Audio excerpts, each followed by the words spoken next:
Question number 11 बच्चों, if a particular plant species is placed under schedule 6 of the wild life protection act 1972, what is the implication. Question जो है आपका 1972 की जो है अनुसूची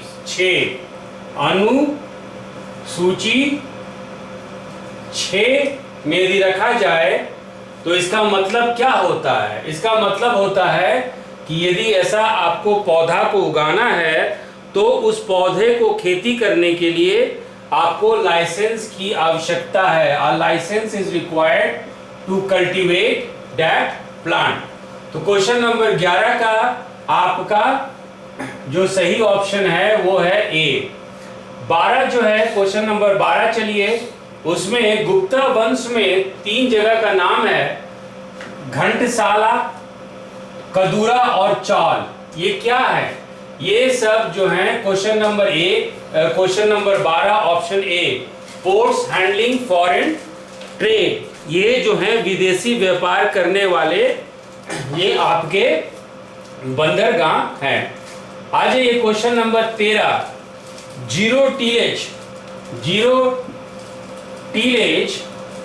ये जो है बच्चों जीरो टीलेज मेंस में याद होगा कि जब हम लोग चावल की खेती कर रहे थे, राइस कर रहे थे, तो जीरो टीलेज जो है एक आपका मेथड है जिसमें कि हल की आवश्यकता नहीं होती है, हम लोगों को खोदना नहीं पड़ता है।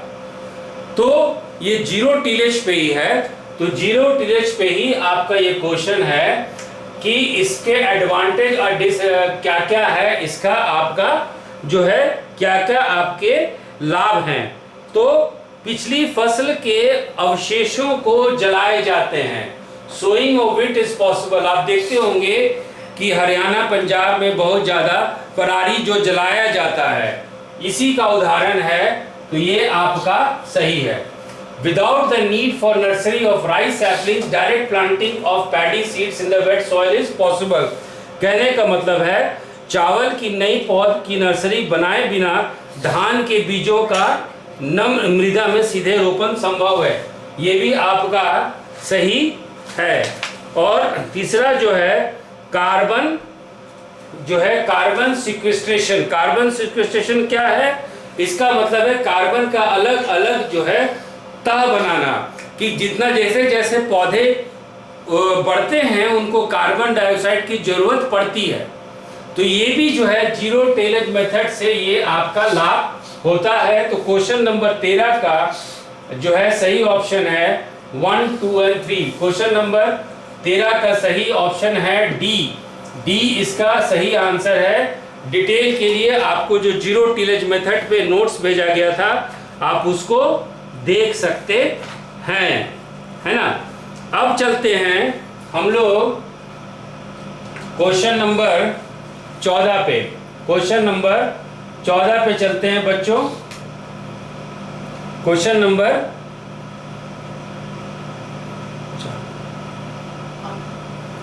नंबर 14 पे हम लोग चलते हैं।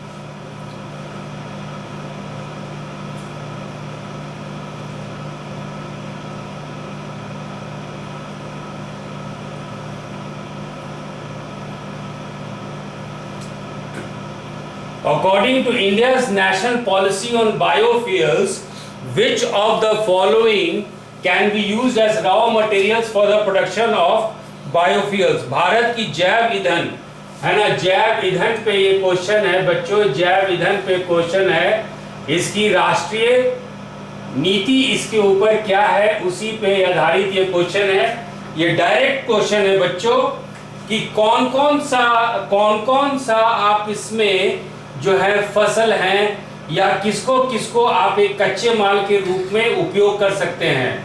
तो पहला है आपका कसावा, ये सही है। ये आप उसके पॉलिसी स्टेटमेंट देखेंगे, कसावा सही है। दूसरा है डैमेज व्हीट ग्रेन्स, जिसको कि क्षतिग्रस्त गेहूं के दाने, ये सही है। फिर आपका ग्राउंडनट सीड, ये सही नहीं है, क्योंकि राष्ट्रीय नीति में यही बात की गई थी कि जो फसल मनुष्य के लिए महत्वपूर्ण नहीं है, उसका इस्तेमाल नहीं कर सकते हैं, उसी को बायोफ्यूल के रूप में, जैव ईंधन के रूप में इस्तेमाल किया जाए।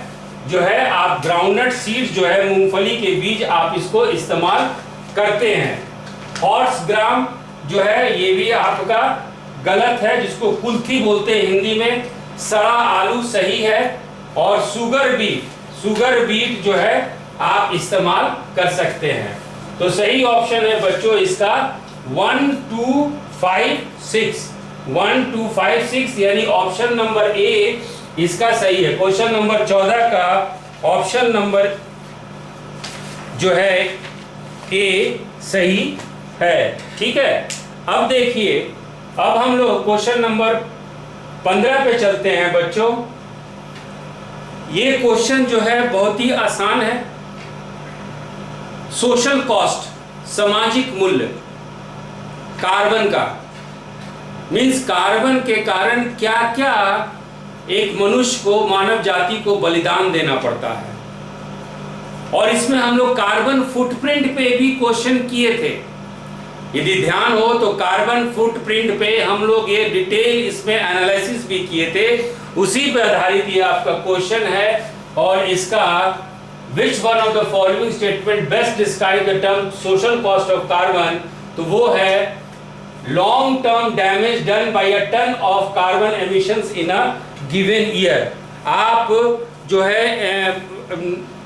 environmental MCQ करके आपका YouTube पे भी ये वीडियो है, उसको चाहें तो आप निकाल के देख लें, या पुराना क्वेश्चन पेपर या नोट्स आप निकाल के देख लें। इसमें कार्बन फुटप्रिंट पे आपका और सोशल कॉस्ट पे क्वेश्चन है।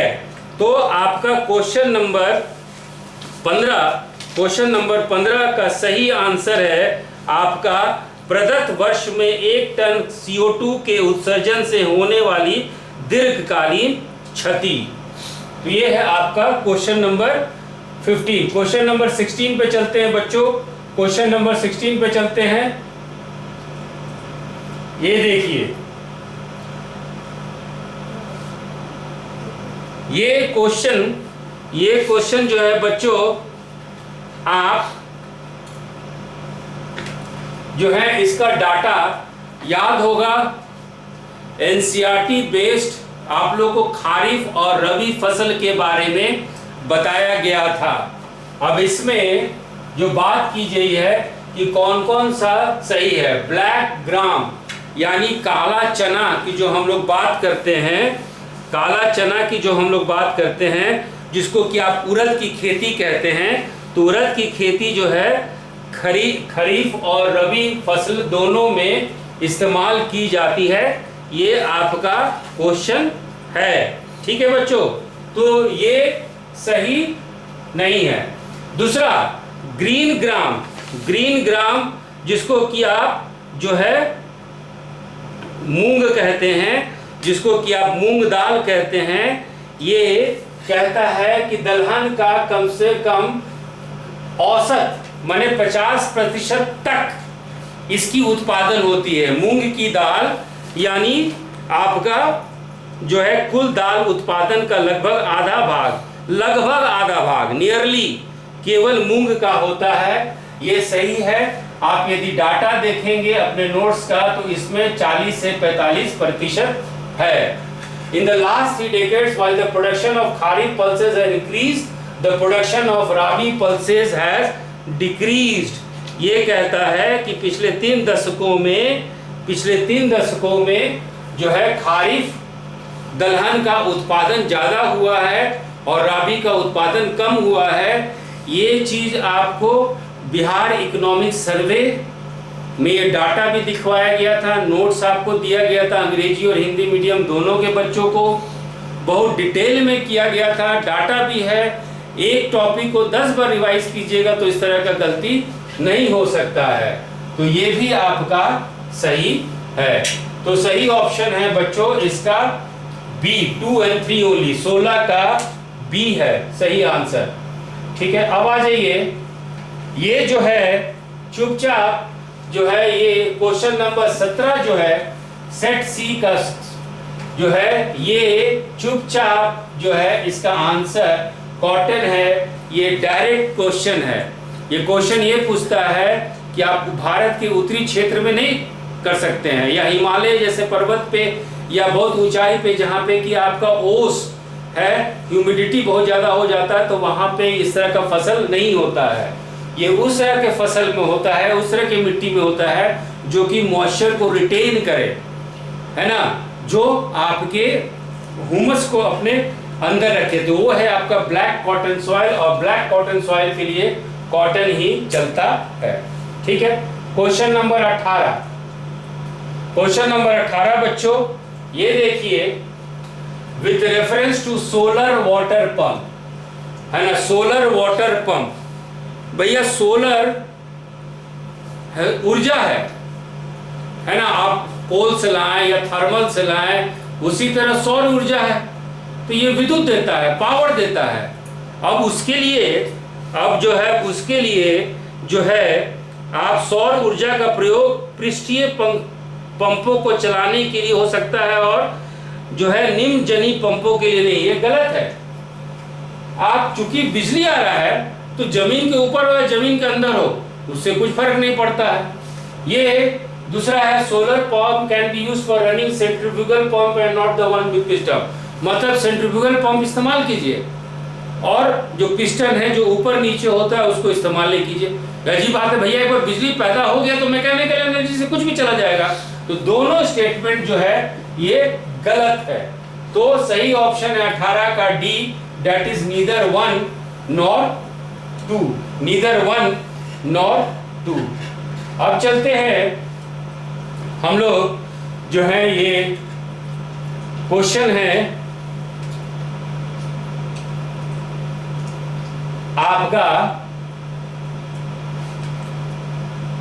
Sugar cane production in India, Bharat में गन्ना का उत्पादन। याद होगा बच्चों, फिर ये एग्रीकल्चर टॉपिक से है कि आपको बात किए थे कि अब नए नए तरीके से उत्पादन हो रहा है। बिहार सरकार भी ये करी कि रूफ टॉप हो जाए, या नर्सरी में आप जो है पहले उसका बीज को अंकुरित होने दीजिए, सीड बर्ड हो जाने दीजिए, फिर उसको बाहर कीजिए।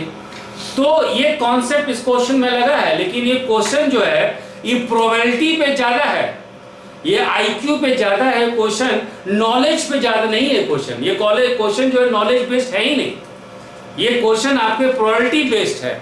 तो प्रोबेबिलिटी बेस्ड ये है कि ये बताइए, पहला ऑप्शन इसका ये बता रहा है कि यदि सीड मटेरियल, है ना, ये पहला ऑप्शन ये बता रहा है, पहला ऑप्शन इसका ये पूछा जा रहा है बच्चों कि जब बर्ड चिप सेंटिलिप्स, है ना, बर्ड चिप सेंटिलिप्स को नर्सरी में उगाकर मुख्य कृषि भूमि में प्रतिरोपित किया जाता है तो बीज सामग्री में बड़ी बचत होती है।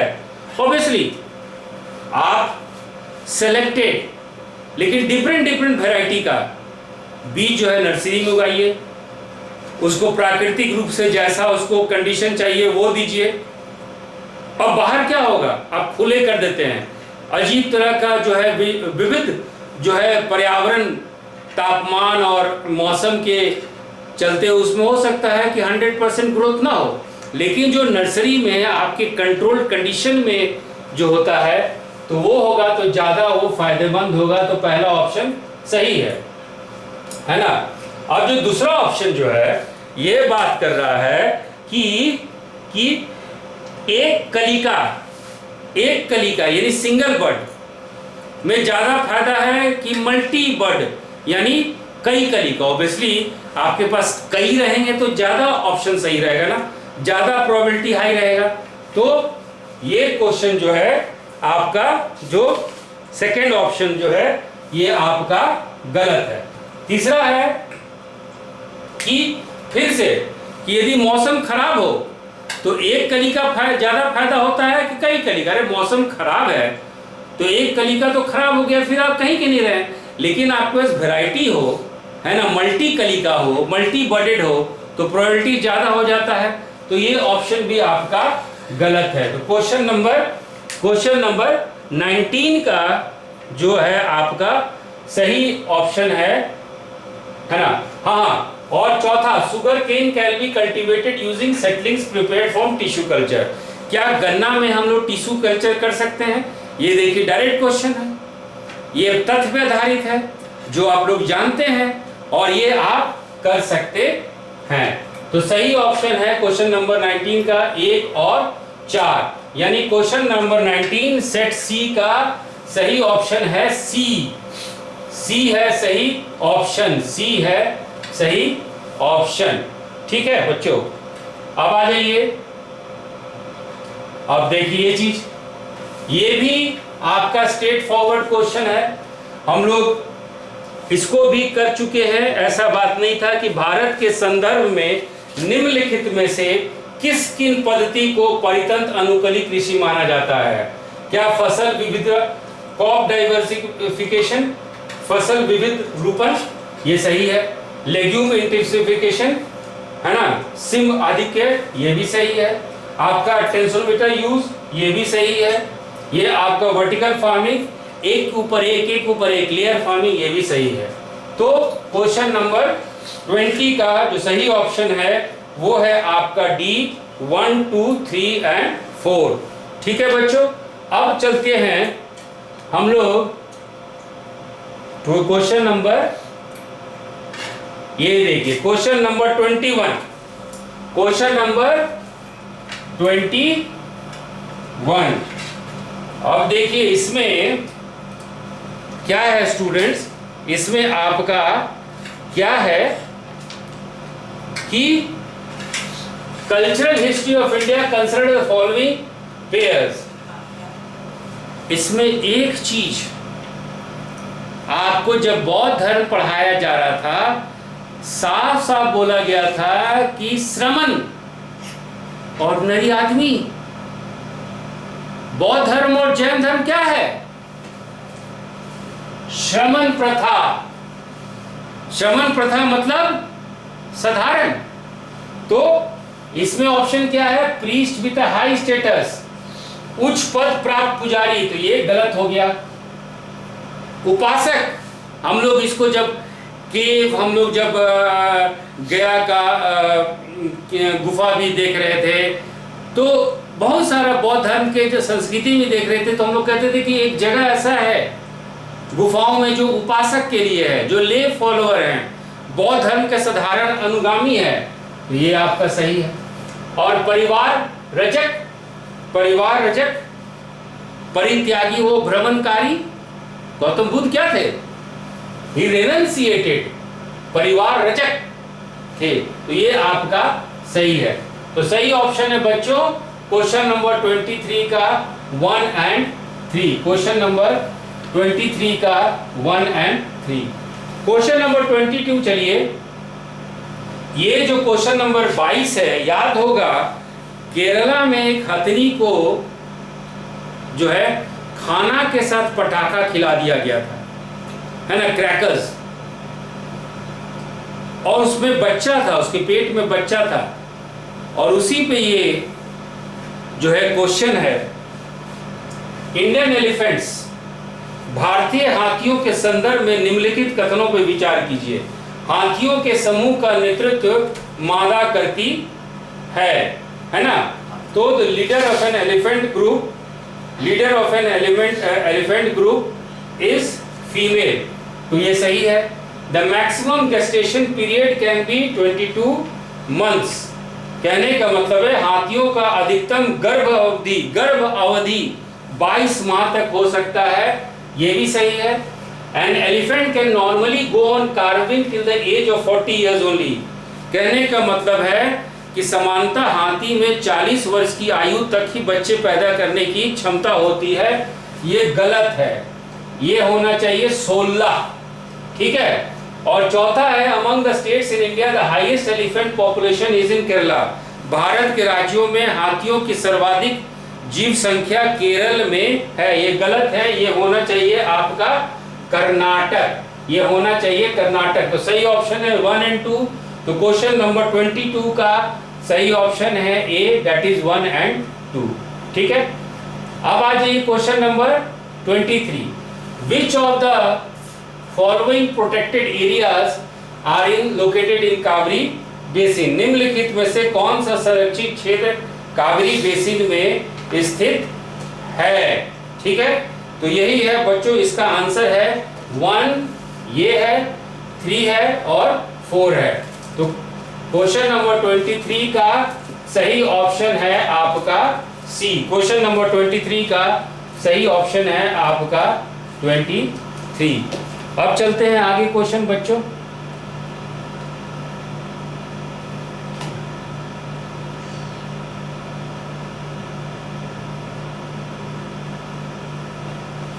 विथ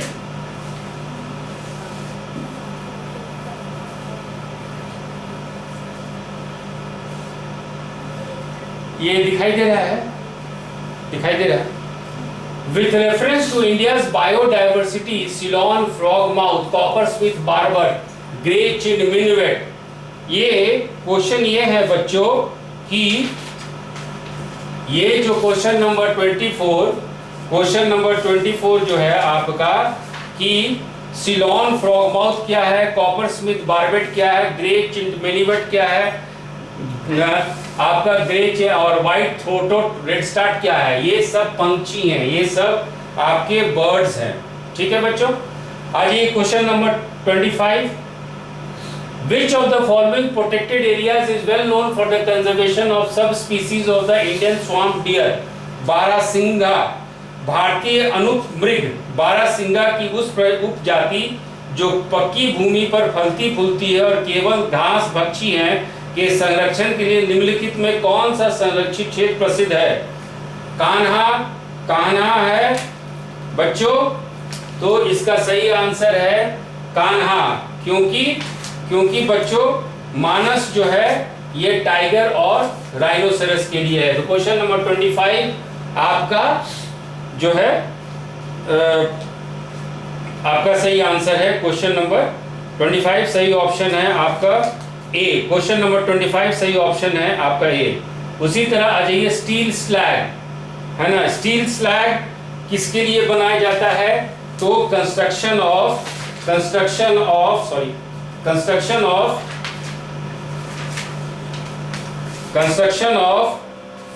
बेस रोड ताम्र स्लैग के लिए ये सही है आपका।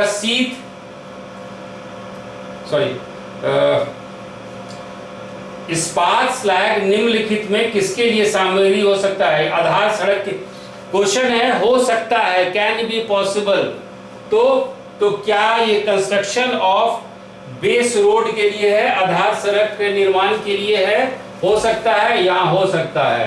इंप्रूवमेंट ऑफ एग्रीकल्चर सॉइल के लिए हो सकता है, कृषि मृदा के सुधार के लिए हो सकता है। प्रोडक्शन ऑफ सीमेंट के लिए, तो आपका सीमेंट के उत्पादन के लिए भी हो सकता है। तो सही ऑप्शन है इसका डी, सही ऑप्शन है इसका डी। चलिए हम लोग क्वेश्चन नंबर 27 कर देखते हैं।